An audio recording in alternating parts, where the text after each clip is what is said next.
오늘 고정하지 않으면 흔들립니다. 고정하지 않으면 흔들립니다라는 그 제목을 가지고 다니엘 4장 말씀 전체를 볼 텐데 그 중에서 37절만 우리 한 절 마지막 말씀이거든요. 같이 한번 보고 말씀 나누도록 하겠습니다. 다니엘서 4장 37절 마지막 절 말씀인데 우리 함께 봉독하도록 하겠습니다. 함께 읽습니다. 시작. 그러므로 지금 나 느부갓네살은 하늘의 왕을 찬양하며 칭송하며 경배하노니 그의 일이 다 진실하고 그의 행하심이 의로우심으로 교만하게 행하는 자를 그가 능히 낮추심이라. 아멘. 요즘 뉴스나 기사를 보면 참 한마디로 혼란 그 자체인 것 같습니다. 얼마나 이 세상이 수시로 바뀌고 또 혼란스러운지 몰라요. 여러분 저는 경제 전문가는 아니지만 한 3년 내내 그리고 요즘 뉴스 틀면 나오는 얘기니까 경제 전문가 다 된 느낌이 듭니다. 벌써 이제 3년 전이 돼버렸어요. 이제 코로나가 생기면서 소상공인들도 수입이 없고 국제 경제도 다 마비가 되니까 각 나라마다 돈을 풀었습니다. 국민들한테 돈을 줘야 돌아가니까요. 그걸 이제 좀 유식한 말로 하면 유동성이 풀렸다 이제 이런 얘기를 합니다. 유동성이 풀리니까 사람들이 특별히 할 일도 없고 그 돈을 다 이제 주식에 넣기도 하고 젊은 사람들은 비트코인에 넣기도 하고 또 어떤 사람들은 이유 없이 부동산이 천정부지로 올라가니까 집 없는 사람들은 불안하니까 지금 아니면 집 못 살 것 같아서 부동산도 많이 사고 했습니다. 이게 이제 불과 2년 전 3년 전 얘기입니다. 근데 지금 2년 3년이 지난 지금쯤 되니까 이제 이것 때문에 인플레이션 압력이 오는 것 아닙니까? 물가가 막 올라가고 돈의 가치는 떨어지고 미국에서는 유동성을 회수하려고 금리 올리고 그러다 보니까 이제 미국 금리 올라가면 그 주변국 상황들은 더 어려워지거든요. 왜냐하면 달러를 회수해 가니까. 그게 지금 상황입니다. 2, 3년 전만 해도 유동성이 풍부해갖고 막 주식에 투자만 하면 막 매일 돈이 올라가는 것 같아서 이렇게 살면 내 직장 때려치고 다 살 것 같은 생각을 가졌던 청년들이 많았는데 지금은 빚져갖고 투자한 그게 마이너스 30% 40% 부동산 값도 점점 내려가고 있습니다. 좋다 나쁘다를 지금 말씀드리려고 하는 게 아니고 세상이 흔들리고 있다. 이걸 한마디 문장으로 요약하면 이제는 변수가 상수가 되어버렸다 이렇게 표현할 수가 있습니다. 옛날에는 그냥 이렇게 살면 된다가 예측 가능했어요. 늘 삶이 상수였고 갑작스러운 변수에 대응하면 됐는데 지금은 매일이 변수입니다. 변수가 상수가 되어버린 세상. 어제와 오늘이 다르고 1년 전하고 1년 후가 다르고요. 1시간 전하고 1시간 후가 다릅니다. 러시아가 우크라이나를 침공할 거라고 누가 생각을 했겠어요. 저렇게 쇼하다 말겠지 했지만 몇 시간 앉아서 바로 그냥 폭탄이 때려버리잖아요. 그게 지금이에요. 지금 뭘 말씀드리고 싶은가? 우린 지금 흔들리는 세상 속에 살고 있다. 비유하자면 작은 조각배인데 망망대해를 건너야 되는 요동하는 바다 위에 서 있는 것이 우리의 인생이다. 이렇게 표현할 수 있습니다. 불안하죠. 예측할 수 없으니까. 그럼 여러분 우리 질문해야 되잖아요. 그럼 흔들리지 않으면 어떻게 해야 될까? 이 흔들리는 세상 속에서 요동하지 않으려면 어떻게 해야 될까? 여러분 고정되어지는 무언가에 붙들려 있어야지 흔들리지 않거든요. 근데 과연 세상에서 과연 우리의 삶은 흔들리지 않을 만큼 붙들어줄 고정시켜줄 뭐가 있습니까? 여러분 부동산 여러분 몇 개 갖고 있고 돈 많이 있고 주식 투자했는데 막 돈 올라가면 우리의 삶이 그걸로 지탱이 돼요? 그런 것이 존재하지도 않을 뿐더러 그런 것을 찾을 수도 없습니다. 그냥 돈 믿으면 안 돼요. 돈이 우리를 지켜주는 게 아닙니다. 너무 당연한 결론 같지만 목사님이나 할 법한 너무 당연한 얘기 같지만 흔들리지 않는 우리가 고정해야 될 유일한 분은 하나님이십니다. 왜? 그분만 영원하니까. 그분만 흔들리지 않으니까. 하나님은 흔들리지 않아요. 변하지 않아요. 성경은 그래서 흔들리지 않는 그분께 고정하라고 늘 우리를 권면합니다. 우리의 시선을, 우리의 마음을, 우리의 삶을 하나님께 고정해라. 대표적인 성경 구절이 시편 57편 7절입니다. 시편 기자는 이렇게 고백합니다. 하나님이여 내 마음이 확정되고 확정되었사오니 내가 노래하고 내가 찬송합니다. 이 영어 성경을 보면요, 이 확정하다는 게 fixed라는 영어 단어를 씁니다. 이 fix라는 단어가 고정시키는 거예요. 못 움직이게 고정시키는 거예요. 하나님 내가 하나님께 고정시킵니다. 마치 나무와 나무 사이에 못을 박아서 꽉 붙여놓는 것 같은 것이 fix예요. 신약 성경에도 히브리서 12장 2절 상반절 말씀을 보세요. 우리 잘 아는 말씀입니다. 믿음의 주여 또 온전하게 하시는 일을 예수를 바라보자. 이게 그냥 이렇게 바라보라는 뜻이 아니에요. 영어 성경 NIV를 보니까 뭐라고 되어 있습니까? Fix our eyes on Jesus. 예수께 내 눈을 고정하는 거예요. 딴 데 보지 말라는 얘기입니다. 예수만 바라보라는 얘기예요. Fix, 고정하라는 얘기입니다. 신앙이라는 것이 뭘까? 우리가 예수를 믿는다는 것, 그 얘기는 흔들리는 세상 속에서 흔들리지 않는 하나님께 우리의 삶을 고정하는 거예요. 그게 신앙입니다. 어떻게 우리라고 별 수 있습니까? 우리도 바다 위의 인생이에요. 바다 밖으로 나올 수 없어요. 영원히 흔들리지 않으려면 죽으면 됩니다. 무덤에 가서 더 이상 육신의 이 장막을 벗어버리면 더 이상 흔들릴 필요도 없겠죠. 그러나 이 세상을 살아간다는 것은 바다 위를 살아간다는 것이고, 그 흔들릴 수밖에 없는 삶을 우리가 살아간다는 것입니다. 우리가 그 흔들리는 속에서 흔들리지 않는 유일한 방법은 고정돼야 되는 거예요. 우리 교회 교육자 중에는 이 해군 출신들이 있습니다. 특히 이제 오늘 코로나 걸려서 못 오신 정철용 목사님 해군 출신이신데, 몇 달 전에 목요기도회 때 설교하면서 그 해군 출신에 걸맞는 그 비유를 가지고 설명을 하시는데, 그게 뭐냐면 헛줄비입니다. 헛줄. 저도 처음 알았어요. 배가 바다에 나갔다가 다시 들어오면 부두에 정박해야 되잖아요. 그 정박할 때 헛줄로 배를 묶는다고 합니다. 제가 사진을 한번 봤더니 저는 한 줄 떡 묶어놓은 줄 알았더니 그렇게 정박하는 게 아니고 앞, 뒤로, 옆으로 몇 줄이나 그것을 묶더라고요. 앞으로 밀려가지 않도록, 뒤로 밀려가지 않도록, 옆으로 흘러가지 않도록 앞뒤 옆을 다 꽉 매요. 맬 뿐만이 아니고 이 유격이라고 그러잖아요. 이 줄의 간격을 넓혀놓으면 안 되고 부두 가까이에 딱 붙여놔야 돼요. 이거 붙여놓지 않으면 바다가 흔들리면 이게 파괴가 되잖아요. 이렇게 부딪히면서 바짝 붙여놔야 된다는 겁니다. 여러분, 우리 인생이 바다 위에서 벗어날 수는 없어요. 바다 위에 있습니다. 흔들립니다. 그러나 이거를 고정할 수 있는 유일한 방법은 부둣가라는 콘크리트, 고정되어 있는 그 콘크리트에 우리의 헛줄을 던져서 가장 가까이 붙여놔야 되는 거예요. 그래야만 안정됩니다. 가끔 바다 낚시 해보신 분 계십니까?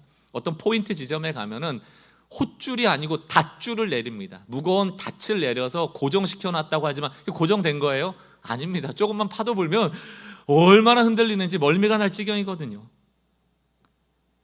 그 배를 닷줄 가지고는 안 돼요. 부두에 와서 콘크리트 벽에 헛줄로 묶어놔야만 고정이 돼요. 우리 인생이 닷줄 하나 내려놓고 마치 안전한 것처럼 여길 때가 있습니다. 당연히 바람이 안 불 때는 닷줄로 내려놔도 배가 가만히 있는 것 같죠. 근데 바람 불어보세요. 부둣가에 정박해 놓은 배는, 헛줄로 단단히 묶어놓은 배는 흔들리지 않아요. 그러나 바다에 닷줄 하나 내려놓은 배는 금방 뒤집어집니다.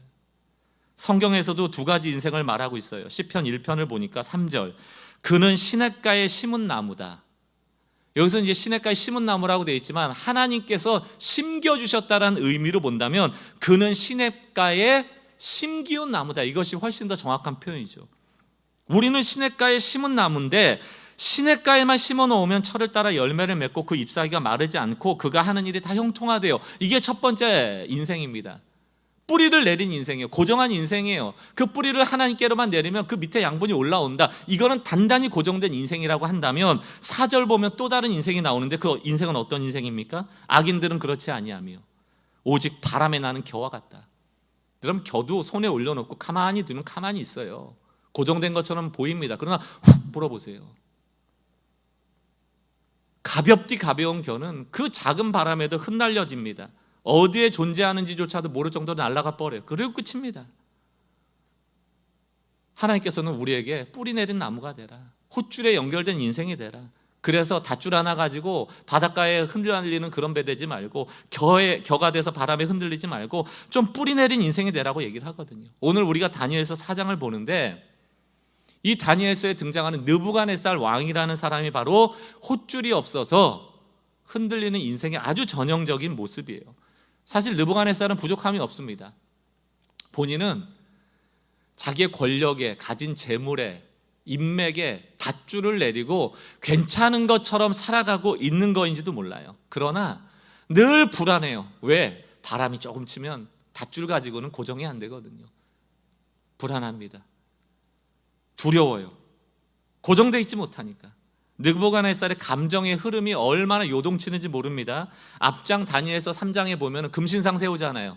금신상 크게 세워놓고 몇십만이나 되는 사람들이 와서 다 절하고, 느부갓네살 입장에서는 아마 그 금신상 낙성식이 끝난 다음에 자신만만했을 겁니다. 이제 내 앞에 다 무릎 꿇었으니 내가 이제 통치하기 편하겠구나. 게다가 풀무불에서 살아난 다니엘의 새 친구를 경험하잖아요. 어떤 생각이 들었을까요? 와, 하나님이라는 강력한 신이 통치하고 있는 이 세 사람이 내 옆에 있으니 든든하다. 아마 다니엘 3장이 끝나고 나서 느부갓네살 마음에는 든든한 마음이 들었을 겁니다. 그래서 다니엘 4장 4절에 오니까 이런 마음으로 표현합니다. 자기의 감정을. 나 느부갓네살이 내 집에 편히 있으며 내 궁에서 평강할 때. 문제가 없어요. 지금 닷줄 내려놨는데 요동하진 않거든요. 그러니까 괜찮은 것처럼 보이는 거예요. 평화롭다. 금신상 세워놨고 옆에는 하나님이라는 강력한 신이 돌보고 있는 다니엘도 있고 새 친구도 있으니 내가 뭐가 두렵겠는가? 평안한 거예요. 그런데 4절 바로 다음 절 5절에 이 감정의 기복이 생깁니다. 왜? 다니엘서 4장 5절을 보세요. 한 꿈을 꾸고, 하나님이 거짓 평강에 놓여있는 그 인생을 내버려 두지 않아 흔들어 버리십니다. 한 꿈을 꾸고 그로 말미암아 두려워하였으니. 방금 4절에 어땠어요? 내 궁에서 편안하며 내 궁에서 평강할 때 이렇게 돼 있거든요. 꿈 한편에 그 감정이 두려움으로 바뀝니다. 곧 내 침상에서 생각하는 것과 머릿속으로 받은 환상으로 말미암아 번민하였더라. 불안한 거예요. 불안한 거예요. 이게 인간입니다. 이게 느부갓네살이에요. 왜? 엉뚱한 데 닷줄 내리고 있거든요. 조금만 흔들어 버리면 감정의 요동함이 오는 겁니다. 이러고 있다가요, 꿈을 꿨잖아요. 다니엘이 경고하거든요. 느부갓네살 왕이시요, 교만한데 하나님이 교만하지 말라고 경고하십니다. 근데 그 경고를 들었잖아요. 들었는데 안 바뀌어요. 안 바뀌어요. 안 바뀌니까 하나님이 때리시겠죠. 그것도 1년 후에.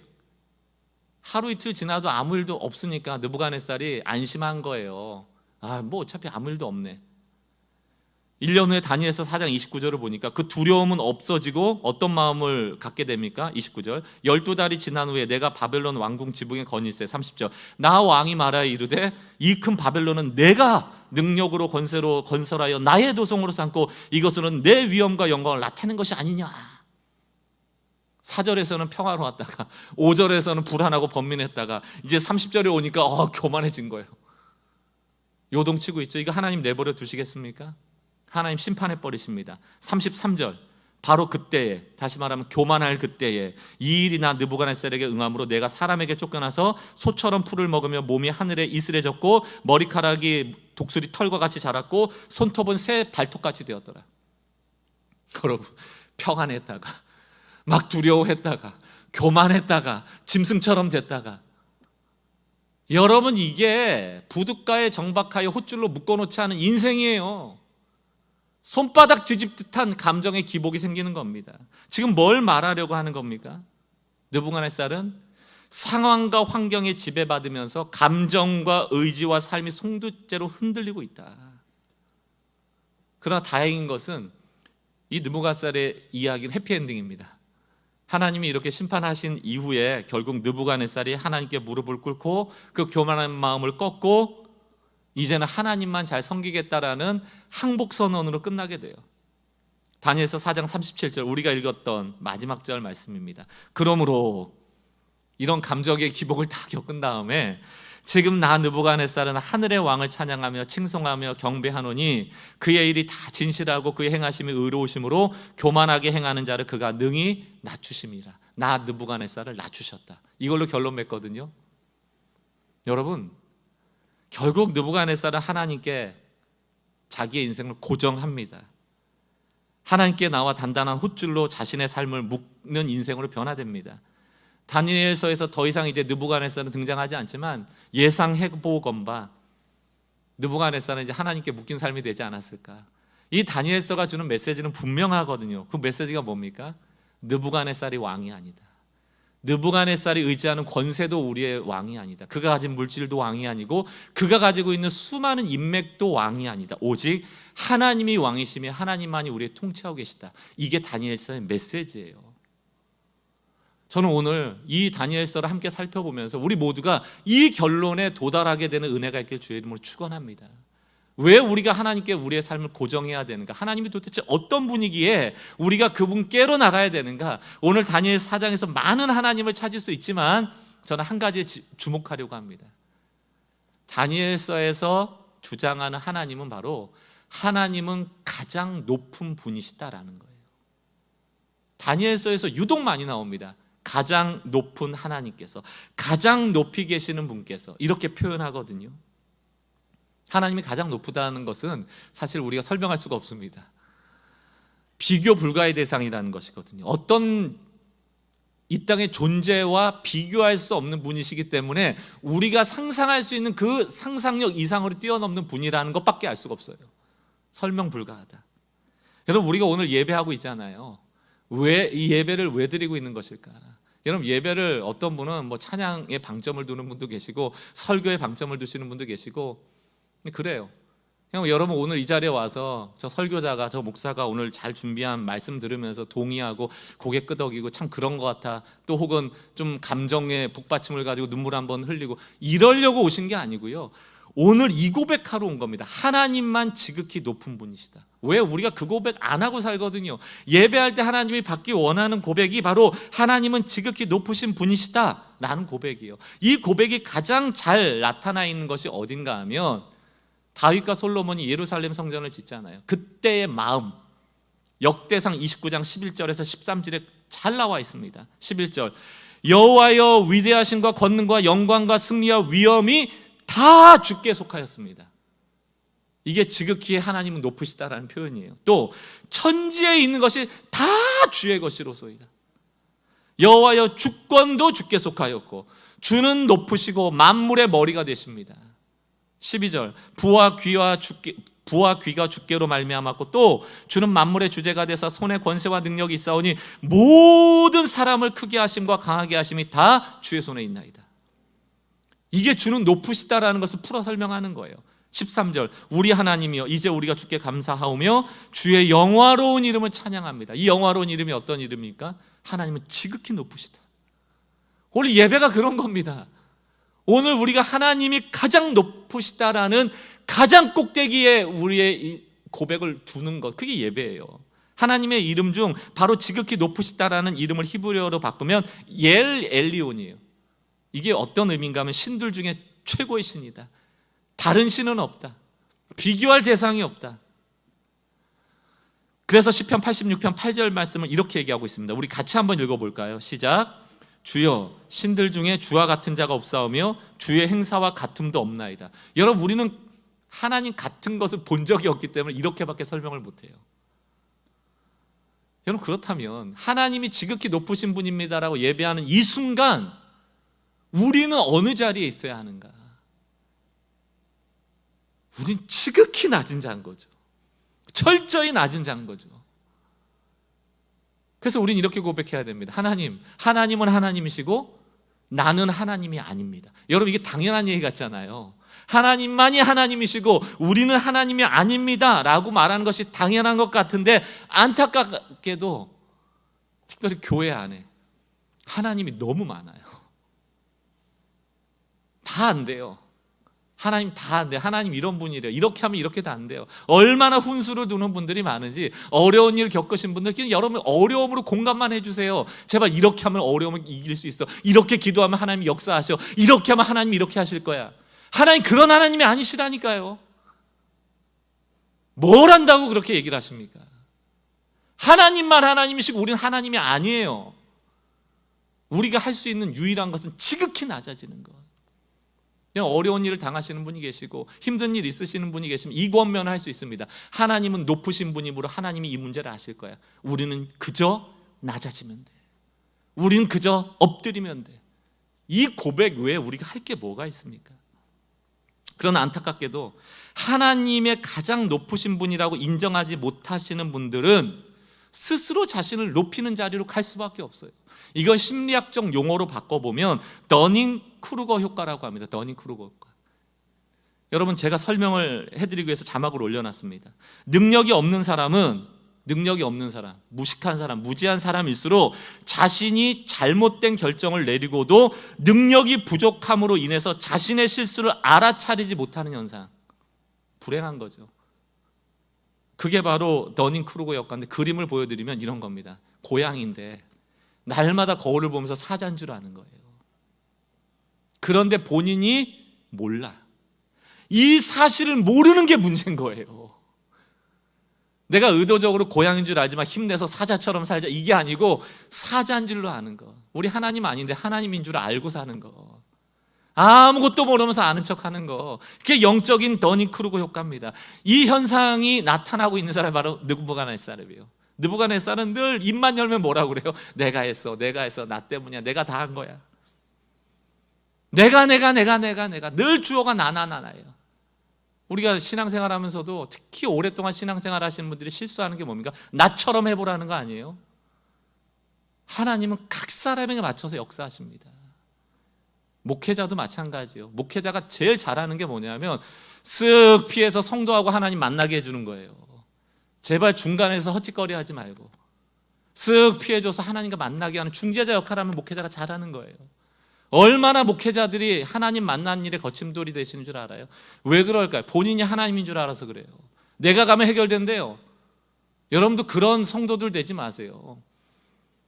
담임 목사가 와야지는 않는다고, 담임 목사가 신방해야 축복받는다고, 그런 게 어디 있습니까 여러분? 그런 거 없어요. 그런 거 없어요. 여러분, 담임 목사가 더 하나님과 친해하기를 원하세요? 저는 여러분이 저보다 하나님 더 친해지기를 원합니다. 여러분들이 더 친해지기를 원합니다. 담임 목사의 자리는 하나님과 제일 친해서 있는 자리가 아니고 하나님이 이 자리로 부르셨기 때문에 이 자리에 있는 거예요. 하나님의 부르심에 의한 차이일 뿐입니다. 뭐가 달라요? 오늘 느부갓네살이 다니엘서 4장 30절 보니까 뭐라고 되어 있습니까? 나 왕이 말하여 이르되, 나 이 큰 바벨론은 내가 능력과 권세로 건설하여 나의 도성으로 삼고 이것으로 내 위엄과 영광을 나타낸 것이 아니냐. 여러분, 이렇게 나 제일 잘하는 게 누군지 아십니까? 그게 마귀예요. 그게 마귀입니다. 여러분, 그냥 내가 자랑 많이 하는 사람은 그냥 지금 마귀의 영향을 받고 있구나, 저기 하나님의 은혜로 떨어졌구나, 이렇게 생각하시면 딱 맞습니다. 이사야 14장 13절 말씀 한번 보세요. 이 너가라는 게 타락한 천사 얘기합니다. 소위 이제 계명성이라고 얘기하는 존재인데 그냥 사단이라고 생각하시면 편할 겁니다. 너 사단이 너 마음에 이르기를 내가 하늘에 올라 하나님의 뭇별 위에 내 자리를 높이리라, 내가 북극 지폐 산 위에 앉으리라. 14절, 가장 높은 구름에 올라가 지극히 높은 이와 같아지리라. 이 개역 성경에서 보면 내가 지극히 높은 이와 비기리라, 싸우리라, 이렇게 돼 있어요. 이게 누가 하는 짓이라고요? 이게 사단이 하는 짓이에요. 사단은 전형적인 더닝크루거 효과에 사로잡힌 존재예요. 하나님하고 싸워댈 줄 아는 거예요. 본인이 하나님처럼 능력이 많다 생각하는 겁니다. 교만은 실제 자기의 모습을 보지 못하는 게 교만이에요. 그래서 여러분, 교만엔 두 가지가 있습니다. 하나는 우월감을 느끼는 교만이 있고 열등감을 느끼는 교만이 있어요. 어떤 사람은 자기가 가진 것만큼이 아니고 더 보이려고 우월감으로 자기를 치장하려는 교만한 자가 있고요, 반대로 아유 나는 그런 사람 아니에요, 이런 거 있죠. 이것도 교만이에요. 뭘 그렇게까지 합니까? 자기의 모습 그냥 보이면 되는 거지. 뭐 아닌 척하고 낮은 척합니까? 그것도 교만이거든요. 있는 모습 그대로 나를 드러내면 됩니다. 저 어릴 때 종종 목사님이 그런 얘기 많이 하세요. 교만 설교할 때마다 자기가 동네 차범근인 줄 안다고. 차범근, 축구선수 있잖아요. 요즘은 아마 동네 차범근은 이제 꼰대 때 얘기고 지금은 손흥민 정도로 바꿔야겠죠. 동네 손흥민. 이게 무슨 얘기일까요? 동네 애들하고 축구하다 보니까 조금 잘하면 본인이 손흥민인 줄 알아요. 근데 여러분, 그 동네 손흥민 데려다가 프로축구 선수 안에 뛰게 해보세요. 5분도 못 뛰어요. 손흥민 만나보세요. 되나? 왜 본인이 동네 손흥민인 줄 알아요? 손흥민을 못 만나봤거든요. 손흥민하고 뛰어본 적이 없거든요. 프로 선수하고 경기를 해본 적이 없거든요. 그저 주변에서 오냐 하고 잘한다 하니까 본인이 진짜 손흥민인 줄 아는 거예요. 이게 더닝크루거 효과예요. 그게 교만이에요. 그게 사단이 늘 우리에게 요구하는 거예요. 노리는 거예요. 거울 보여주면서 너 사자라고 자꾸 우리를 부추기는 거예요. 하나님께 고정되어 살아간다는 게 무엇일까? 그것은 지극히 높은 자에게 붙어 삶으로 그분의 높음을 알고 나는 철저하게 낮아지는 겁니다. 우리가 의존적 존재가 된다는 것을 인정하는 게 바로 겸손이고 그것이 올바른 삶이라는 거예요. 오늘 정신 못 차리고 교만한 느부갓네살을 하나님 내버려 두지 않고 경고하십니다. 오늘 느부갓네살에게 주시는 다니엘서 4장의 꿈이 뭔가 하면 제법 괜찮은 꿈이에요. 4장 10절을 보니까 내가 침상에서 나의 머릿속으로 받은 환상이 이러하니라. 내가 본즉, 꿈 내용 아닙니까? 땅의 중앙에 한 나무가 있어요. 근데 높이가 높더래요. 여러분, 유실수 열매 맺는 나무인데 여러분 이왕 꿈꿀 거면 열매를 많이 맺는 큰 나무길 바래요? 아니면 이제 갓 자라는 묘목이길 원해요? 다 큰 나무길 원하잖아요. 그래야지 열매가 많이 맺힐 거니까. 마침 꿈에서 큰 나무가 나온 거예요. 11절. 그 나무가 자라서 견고해졌대요. 튼튼하다는 것 아닙니까? 그 높이는 하늘에 닿았으니 그 모양이 땅의 끝에서 보이겠고 엄청나게 큰 나무로 자랐다는 겁니다. 12절. 그 잎사귀는 아름답고 그 열매는 많고 만민의 먹을 것이 될 만하고 들짐승에게 그 그늘이 되고 공중에 나는 새가 그 가지에 깃들고 육체를 가진 모든 것이 거기서 먹을 것을 얻더래요. 할렐루야 아닙니까? 느부갓네살을 향한 얘기거든요. 느부갓네살이 이마만큼 강성하다는 겁니다. 큰 나무가 되어져서 그 밑에 많은 속국들이 그 혜택을 받으며 살고 있다는 거예요. 이거 좋은 거 아닙니까? 나무도 잘 자라고 열매도 많이 맺고 잎사귀도 건강하고 이거 안정된 거 아닙니까? 평화로운 거 아닙니까? 우리는 한 번이라도 이런 꿈꾸기 원하는 거 아니에요? 우리가 다 바라는 상황 아닙니까? 그런데 이 좋은 상황, 이 바라던 상황, 이 꿈에서 깨고 싶지 않은 상황에서 이 모든 상황을 뒤집는 일이 생깁니다. 하나님께서 순찰자를 보내세요. 순찰자를 보내셔서, 혹은 이게 천사라고 표현할 수도 있고 하나님이 순찰자가 되어서 오셨는지 우린 그걸 알 수 없습니다만 순찰자가 오신다. 이 순찰자의 원어적 의미는 깨운다는 거예요. 알람. 야, 정신 차려. 정신 차려. 이게 순찰자예요. 와가지고 마지막 꿈의 말미에서, 지금 앞에는 좋았잖아요. 큰 나무에 열매가 열리고 참 좋았는데 마지막 부분 13절에 가니까 순찰자가 나타납니다. 내가 침상에서 머릿속으로 받은 환상 가운데 또 본즉 한 순찰자, 한 거룩한 자가 하늘에서 내려왔는데 뭐라고요? 14절. 그가 소리 질러. 야! 소리 질러가지고요, 이처럼 이르기를 막 나무를 베고 가지를 자르고 잎사귀를 떨고 그 열매를 해치는 짐승들을 그 아래 떠나게 하고 새들을 그가지 쫓아내고 완전히 풍지박산 만들어 놓는 거예요. 여러분, 아마 느부갓네살은 이 꿈을 꾸면서 안 돼! 내 나무 꺾지 마! 베면 안 돼! 안 돼! 안 돼! 하면서 아마 소리치면서 깼을지도 모릅니다. 악몽이죠. 나무가 있어야 되는데, 잘 자라야 되는데, 전편은 너무 좋은 꿈이었는데 뒤편으로 가면서 악몽이 되는 것 아닙니까? 하지마! 하고 깼을 거예요. 하나님은 우리가 좋아 보이는 그것, 거기에 자꾸 닷줄을 내리고 자기의 배를 결국 요동함을 보호해 줄 수 없는 거기에 마음을 쏟고 있는 그것을 두고 보지 않고 근원적으로 베어버리시는 거예요. 그 닷줄에 마음 두지 마라. 그 끊어버려라. 너는 부둣가로 와서 헛줄에 정확히 메어져 있어야 되는, 고정되어 있어야 하는 존재지 다른 것 의지해서는 안 된다는 얘기를 하는 거예요. 오늘 이 경고하고 심판하시는 이유가 뭘까? 그럼 우리 오늘 예배드리는 우리에게 똑같이 주는 말씀이에요. 여러분, 지금 좀 평화로우신 분 계세요? 아, 이 정도 먹고 살면 앞으로도 문제 없겠네. 우리 자녀들한테 뭐 이렇게 하면 괜찮겠네. 우리 자녀도 공부 잘하고 있으니까 먹고 살 별 걱정 없겠네. 이러고 계시는 분들도 계실 수 있고, 어떤 분들은 더 번민 가운데 빠져 있는 분들도 계시겠죠. 하나님은 어쨌든 간에 위장된 평화나 교만에 있는 것이나 혹은 하나님 없이 염려하는 것을 그냥 내버려 두지 않고 경고를 하세요. 순찰자가 되어서 나타나신다는 얘기입니다. 왜 그러실까? 하나님은 이 꿈을 주시는 이유, 이 경고를 주시는 이유, 우리에게도 마찬가지예요. 분명히 이유를 말씀하세요. 두 번이나 말씀하시는데 다니엘서 4장 17절. 이는, 순찰자를 보내신 이유는 순찰자들의 명령대로요, 거룩한 자들의 말대로니 지극히 높으신 이가 사람의 나라를 다스리시며 자기의 뜻대로 그것을 누구에게 주시며 또 지극히 천한 자를 그 위에 세우시는 줄을 사람들이 알게 하려 하심이라. 이게 무슨 얘기입니까? 느부갓네살, 너가 잘나서 바벨론이 잘 된 줄 알아? 너가 잘 돼서 나무가 잘 크는 줄 알아? 너가 잘해서 나무 열매 여기 맺히는 줄 알아? 네 위에가 있어. 너는 천한 사람이 한 사람뿐이야. 너 아니고도 내가 이 사람 세우면 이 사람도 할 수 있고 저 사람도 할 수 있는 거야. 너라서가 아니야. 난 누구라도 세워. 교만하지 마. 이 메시지를 주길 원하시는 거예요. 그걸 위해서 깨우는 거예요. 다니엘도 그 꿈을 그대로 해석해 주면서 똑같은 얘기를 합니다. 4장 25절. 왕이 사람에게서 쫓겨나서 들짐승과 함께 살며 소처럼 풀을 먹으며 하늘 이슬에 젖을 것이요 이와 같이 7대를 지낼 것이라. 그때 지극히 높으신 이가 사람의 나라를 다스리시며 자기의 뜻대로 그것을 누구에게든지 주시는 줄을 아시리이다. 하나님 목적이 뭡니까? 너는 그냥 아무개야. 여러분, 여기 우리 앉아있는 우리가요, 하나님의 은혜 아니면 그냥 아무개 1, 아무개 2, 아무개 3, 아무개 4예요. 대단한 사람들은 아니에요. 여러분, 지금 좀 잘 나가시는 분들 계세요? 여러분들 열심히 한 결과라고 생각하시는 분 계세요? 안 되시는 분들 중에서 내가 뭘 잘못해서 안 됐나라고만 자꾸 이렇게 깊은 수렁으로 들어가시는 분들 계십니까? 잘 되는 분이나 안 되는 분이나 지금 하나님이 지극히 높은 위치에서 우리를 다스리고 계신다. 그거를 인정할 때까지 하나님은 기한을 두고 우리를 다루어 가시고 계시는 거예요.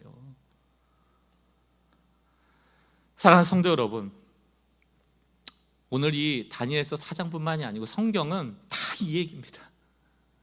다 이 얘기예요. 하나님께 붙어 살아라. 교만하지 마라. 독립하지 마라. 하나님께 고정하고 살아가라. 여러분들이 지금 아무개씨가 아니고 하나님의 택하신 하나님의 자녀로서 이 자리에 어떻게 앉아 있을 수 있습니까? 여기 뭐 이유 아시는 분 한 사람이라도 계세요? 여러분이 하나님께 택함 받아야 될 이유를 가지고 계신 분이 계세요? 한 사람도 없다. 한 사람도. 그냥 우리는 아무개씨다. 아무개씨 언제 아무개라고 합니까? 저 사람, 저 인간은 진짜 이름도 부르기 싫어. 그럴 때 아무개씨라고 쓰거든요. 그 아무개씨 있잖아. 우리가 그런 존재에 하나님 앞에 은혜 주셔서 사람 된 겁니다. 자녀 된 겁니다. 고린도전서 1장 26절에서 29절. 보고 또 보고 또 봐야 되는 말씀이에요. 길지만 제가 3번역으로 여러분 다시 한번 읽어드릴 때 잘 들어보세요. 26절. 형제자매 여러분, 여러분이 부르심을 받을 때 그 처지가 어떠하였는지 생각해 보십시오. 육신의 기준으로 보아서 지혜 있는 사람이 많지 않고 권력 있는 사람이 많지 않고 가문이 훌륭한 사람이 많지 않았습니다. 27절. 그런데 하나님께서는 지혜 있는 자들을 부끄럽게 하시려고 세상의 어리석은 것들을 택하셨으며 강한 것들을 부끄럽게 하시려고 세상의 약한 것들을 택하셨습니다. 28절. 하나님께서는 세상의 비천한 것들과 멸시받는 것들을 택하셨으니 곧 잘났다고 하는 것들을 없애시려고 아무것도 아닌 것들을 택하셨습니다. 29절. 이리하여 아무도 하나님 앞에서 자랑하지 못하게 하시는 것입니다. 이 원리는 지금도 똑같은 거예요. 이제는 내가 하나님의 자녀 됐으니까 자랑해야지가 아니고, 하나님, 이전엔 약했지만 이제는 제가 강해졌잖아요 라고 교만해지는 게 아니고 죽을 때까지 약해지라는 겁니다. 은혜 아래 살아가라는 얘기예요. 자랑하지 말라는 거예요. 사도 바울은 이 은혜를 깨달았기 때문에 입버릇처럼 무슨 고백을 합니까? 나는 나의 약한 것을 자랑하노라. 내가 약한 그때 곧 강함이라. 내가 약할 그때 그리스도의 강함이 나에게 역사되어진다는 것. 이 영적 원리를 알았잖아요. 근데 우리는 자꾸 기도하는 게 뭐예요? 나를 강하게 해달라는 것 아닙니까? 그건 복음적이지 않은 기도예요. 주여, 오히려 나는 약하게 되므로 하나님의 강함을 공급받도록 도와달라고 하는 기도가 복음적인 겁니다. 하나님 우리를 강하게 만들어줄 생각이 없으세요. 그게 우리가 행복해지는 길이 아니기 때문입니다. 우리가 강해지면, 우리가 모든 것을 가지면 우리는 하나님 떠나요. 기본적으로 교만하거든요. 큰 나무가 됐을 때 꺾어버리는 거, 그게 하나님의 뜻입니다. 여러분, 우리가 예배 드릴 때도 그렇고 우리 삶에서 어떤 태도를 가져야 되는가? 여러분, 제가 키가 한 175나 6 정도 됩니다. 예배자는, 하나님 앞에 겸손해지려는 자는 이 작은 키라도 엎드려서, 그러면 이 1m 70이라도 더 하나님을 높이는 것 아니에요? 엎드리는 거. 요 작은 키라도 조금 더 낮춰서 하나님을 더 높이려는 거. 이게 신앙인의 태도예요. 근데 우린 자꾸 뭐예요? 발꿈치를 들어요. 190좀 돼 보이나? 그지? 왜 자꾸 발꿈치를 드세요? 엎드려야죠. 170이라도 더 높여드려야죠. 그게 예배고 찬양입니다. 왜 우리가 엎드립니까? 기도할 때? 왜 우리가 자꾸 손을 듭니까? 그렇게 해서라도 하나님을 조금이라도 더 높이고 싶은 거예요. 그게 은혜를 아는 사람의 태도입니다.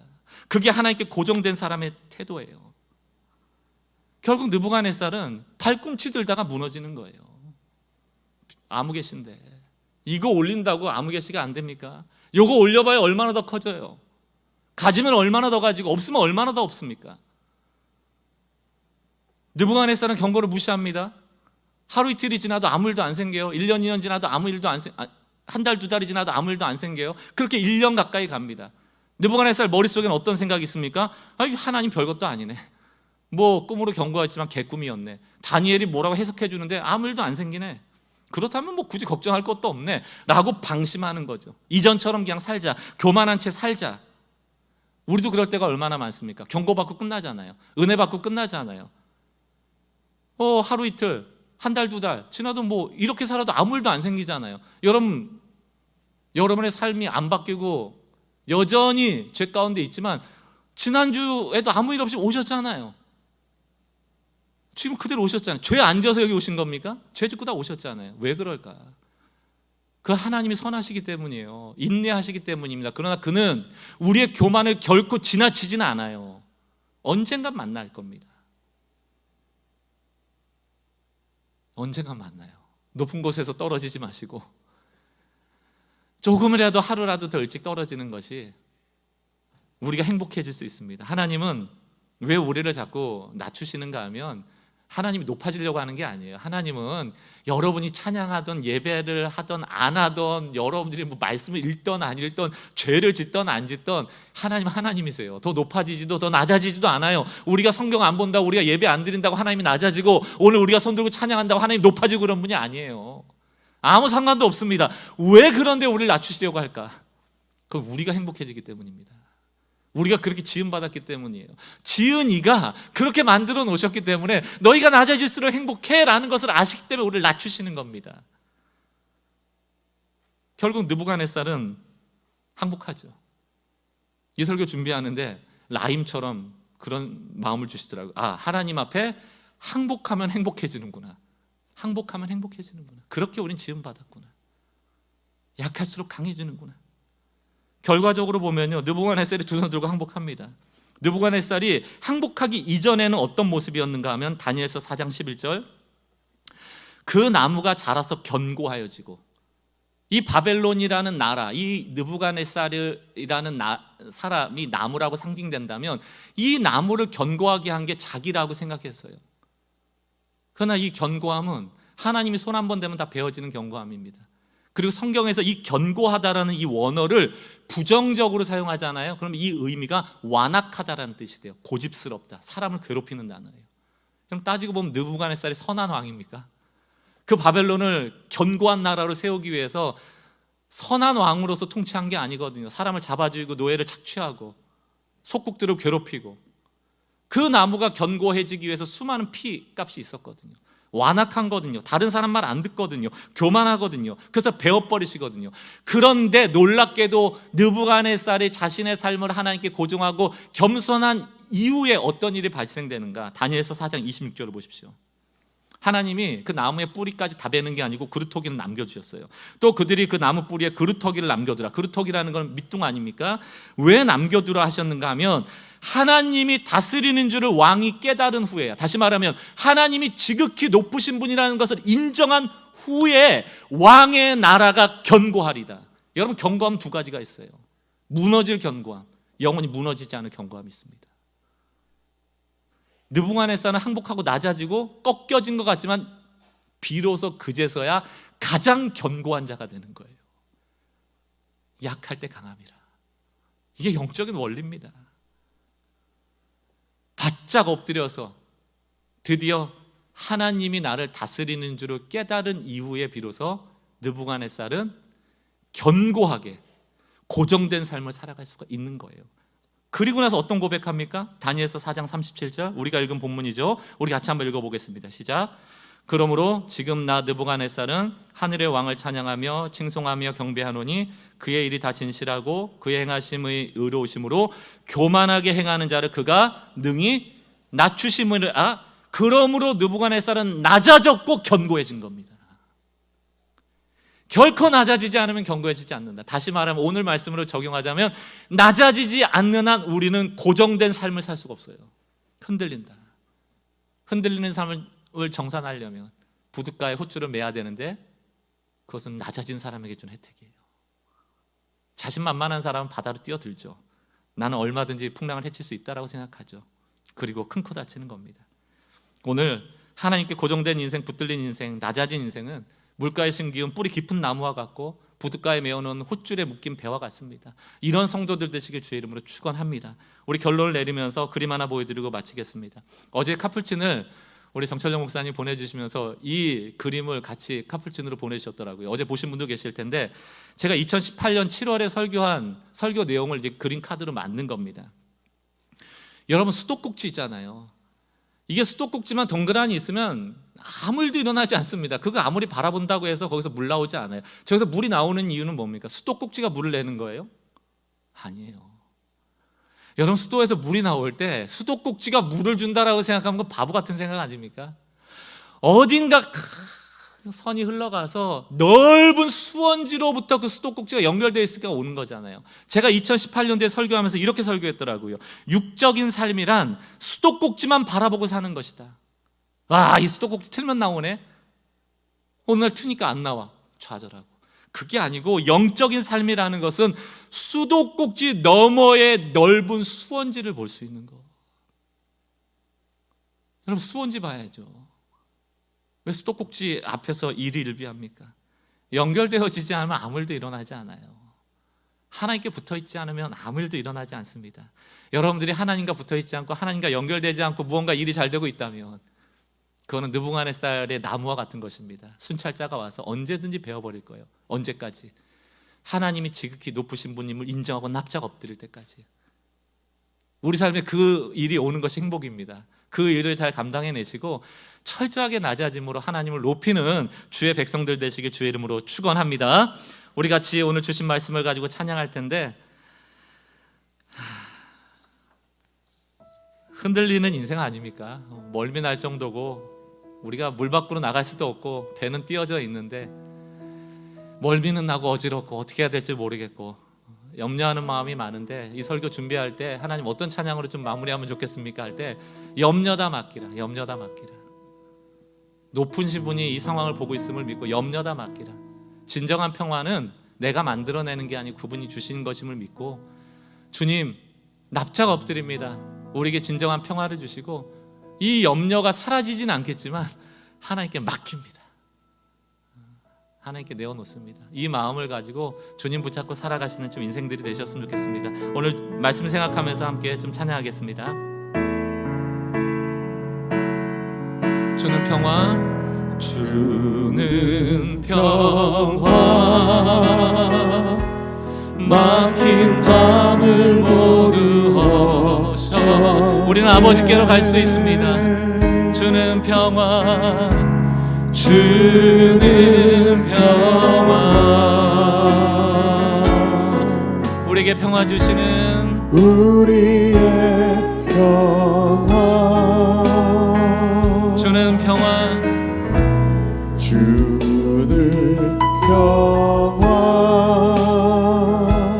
막힌 담을 모두 허셨네. 주님만이 진정한 평화, 주는 평화. 아멘, 할렐루야. 우리의 평화, 이 흔들리는 인생 속에 그 염려를 주께 맡깁니다. 염려 다 맡기라. 염려 다 맡기라. 주님, 주가 돌보시리. 주님만 주는 평화. 주님, 우리가 주 안에서 평화롭습니다. 우리의 평화. 다시 한번 염려 다 맡기라. 주가 돌보시니 염려 다 맡기라. 주가 돌보시니 주는 평화.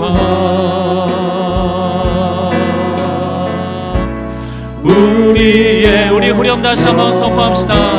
염려 다 맡기라. 지극히 높으신 주님이 우리를 돌보십니다. 염려 다 맡기라. 주가 돌보시니 주는 평화 주는 평화 우리의 평화 우리의 평화 염려다 맡기라 염려다 맡기라 주가 돌보시니 주는 평화 우리의 이렇게 선포합시다. 주 말씀을 따라 살겠습니다. 주의 말씀은 내 발의 등이요 내 길에 빛이 되시니 그 말씀 따라 한 걸음 또 한 걸음 살아가게 다시 한번 선포합시다. 주의 말씀을 오늘도 순종하겠습니다. 내 발의 등이요 주님 오늘도 비춰주옵소서. 내 길에 빛이 되시니 주 말씀 따라 그 말씀 따라 한 걸음 또 한 걸음 교만을 내려놓고자 다시 한번 결단합시다. 주여 나의 말씀입니다. 주의 말씀을 주의 말씀은 내 발의 등이요 주님 내 길에 빛이 되시니 주 말씀을 따라서 그 말씀 따라 한 걸음 또 한 걸음 살아가게 하소서. 오늘 눈을 감고 우리 오늘 말씀을 정리하겠습니다. 여러분 느부갓네살에게 꿈으로 경고하신 게 은혜예요. 그 나무 베어버리는 게 은혜입니다. 그 나무 의존해서는 결코 행복한 삶 살 수 없다. 그 나무가 견고하게 있는 한 우리는 요동하는 인생을 살 수밖에 없다. 불안할 수밖에 없다. 번민에 쌓일 수밖에 없다. 그러나 그 나무를 베어버리고 잎사귀를 베어버리고 그제서야 비로소 하나님이 계신 것을 깨달을 때 왕의 나라는 그제서야 견고해질 것입니다. 이게 우리에게 주시는 말씀 아닙니까? 이 작은 키라도 낮춰서 엎드려서 하나님을 더 높일 수만 있다면 하는 것이 우리들의 신앙 고백 아닙니까? 근데 왜 자꾸 발꿈치를 드세요? 앞꿈치를 들어서 왜 자꾸 커 보이려 하십니까? 그 교만이 결국 우리를 힘들게 하는 삶으로 이끌 때가 많습니다. 사단은 우리가 앞꿈치를 들고 키를 높이려고 할 때마다 은근히 다가와서 말합니다. 하나님과 피길이라, 하나님과 싸우리라, 하나님과 같아지리라. 너가 하나님이야, 너가 결정해, 너 결정이 옳아, 너가 다 맞아, 너 생각대로 해. 그러나 하나님께서 오늘 우리를 찾아와서 경고하시는 것이 은혜예요. 주 말씀 내 발에 등이 되어주시고 내 길에 빛이 되어주시는 오늘 이 시간의 말씀이 은혜입니다. 여러분 지금 어디에 줄을 내리고 계세요? 여러분 우리 홑줄이 있습니까? 그분께 가까이 붙어 있습니까? 오늘 주님이 우리에게 주시는 이 은혜 메시지를 여러분에게 적용하시고 주님께서 주시는 좀 음성에 귀 기울이시고 또 회개하시고 결단하시고 오늘 이곳에 하나님이 함께 하시는데 그 임재 가운데 좀 머무는 시간을 갖도록 하겠습니다. 기도하겠습니다.